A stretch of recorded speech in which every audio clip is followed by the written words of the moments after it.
यह अमीर होने के लिए गैंगस्टर लूटिंग में विशेषज्ञता वाला एक गिरोह है।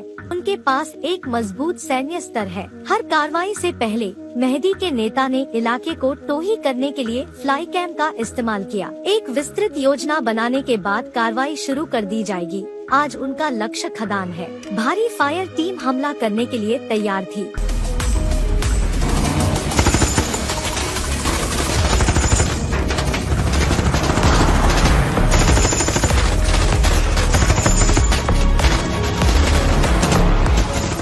लाओ ला कैन के पुरुष उनके प्रतिद्वंद्वी नहीं थे। आग का हल्का दमन। उन्होंने एक पलक झपकते ही खदान में प्रवेश किया। प्रतिक्रिया से पहले 5 आतंकवादी मारे गए। उसके बाद वे सभी पत्थरों को मेज पर ले गए। शुरुआत से ही कुछ ही मिनटों तक वहां से मेहदी टीम की शक्ति देखी जा सकती है। इसके तुरंत बाद समूह व्यस्त गुप्त आधार पर लौट आया। उन्होंने धातु डिटेक्टरों का उपयोग किया। बारबेल हथौड़ों को नीचे गिरा दिया गया। खुदाई करने वाला संचालित हुआ और अंत में सभी पत्थर टूट गए। मेहदी को एक सुनहरी मेज मिली। उसकी आंखों के सामने सोने की सलाखों को देखते हुए भाई भविष्य की कल्पना करने के लिए खुश थे। किसी ने खुद को पुरस्कृत करने के लिए नूडल्स का एक कटोरा बनाने का प्रस्ताव दिया। लूट को विभाजित करने के बाद मेहदी ने तुरंत अपनी हवेली में वापस आ गए। घर आने पर पहली बात यह है कि गोदाम में सोना छिपाना है। इस कमरे का तहखाना वह व्यर्थ राशि है जो मेहदी ने पहले अर्जित की थी। शाम को वे अपनी पत्नियों और बच्चों को जश्न मनाने के लिए लाए। मेहदी ने किसी सदस्य से यह कहने की उम्मीद नहीं की कि वह पीछे हटना चाहता था। वह इस क्रूर जीवन से बहुत थक गए थे। उन्होंने मेहदी को जल्दी रिटायर होने की सलाह दी। नैतिकता के साथ रात में जाने के लिए एक दिन होता है जब भूतों से मिलते हैं। इसके अलावा उन्होंने जो राशि पिछले वर्षों में लूटी थी वह उपयोग करने के लिए पर्याप्त है। वह सिर्फ जीवन का आनंद लेना चाहता था।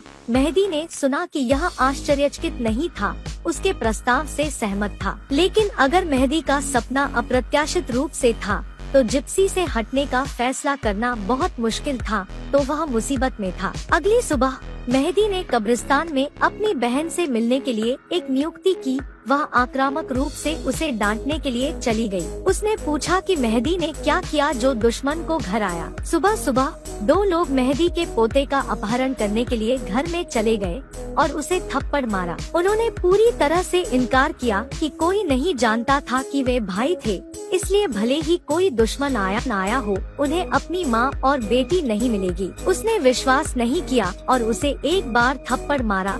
उसने उसे शाइनेज को खोजने के लिए एक समय सीमा दी, यदि नहीं तो वह बाधित हो जाएगी। मेहदी एक शब्द कहे बिना छोड़ने के लिए बदल गए। एक अन्य दृश्य पर स्विच करें। दोनों हाउस ऑफ अनीसा। मेहदी ने बिना किसी उपयोगी सुराग के आसपास की मांग की। अभी एक संदिग्ध कार आ रही है। यह आदमी उन्हें शाइनेज के बारे में समाचार लाएगा।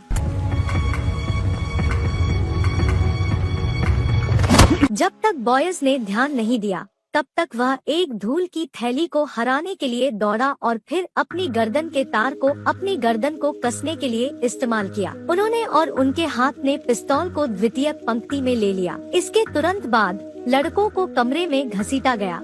मेहदी ने शाइनेज का ID कार्ड पाया। अनीसा ने सुराग को इतनी अधीरता से देखा। उसने शाइनेज के ठिकाने से पूछा। मेहदी द्वारा गोली मारने के बावजूद वह अभी भी चुप था। वह निश्चित रूप से आवासीय क्षेत्र में आँख खोलने की हिम्मत नहीं करेगा। मेहदी ने भी हार नहीं मानी। उन्हें एक मोजे मिले और दूध की एक बोतल अतिदेय थी। उसके बाद दूध के साथ क्रूरता से यातनाएं। पहले तो वह बहुत दृढ़ था, लेकिन जब उसने दूध की बोतल डाली तो वह इसे अब खड़ा नहीं कर सका, क्योंकि वह जानता था कि अगर उसने यह नहीं कहा तो उसे नहीं पता था कि उसे क्या लेना है।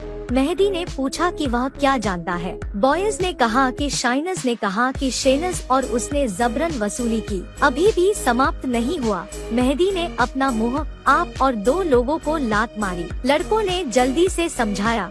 यह पता चला कि शाइनेज और उसके दोस्त लियाना ने बॉयज के साथ खेल खेला। जब बॉयज को हेडबोर्ड से बांधा गया था तो इसका फायदा उठाते हुए दोनों ने 8 किलोग्राम ड्रग्स ले लिया, जिसे बॉयज ने देने का इरादा किया था। लेकिन उन्हें उम्मीद नहीं थी, शाइनज का आईडी कार्ड जाने से पहले कमरे में दुर्घटनाग्रस्त हो गया। बड़े भाई ने शाइनज को यह जानने के लिए बांध दिया कि ड्रग्स लियाना के हाथों में थे। शाइनज को नहीं पता था कि वह कहाँ थी। उन्होंने केवल फोन से संपर्क किया।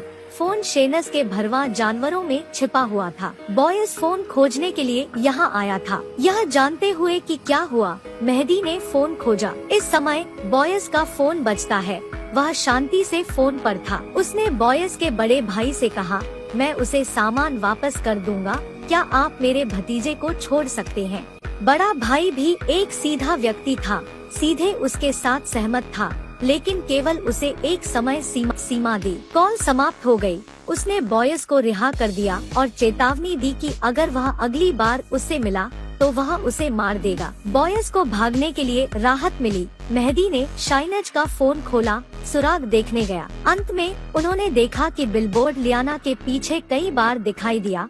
ऊपर एक विशिष्ट पता था। एक सुराग पाने के बाद श्री बाओ अनीसा अपने घर से भागने के लिए आए। वह जल्दी से अपनी पोती को ढूंढ लेंगे। क्या मेहदी को वह शिपमेंट ढूंढना होगा?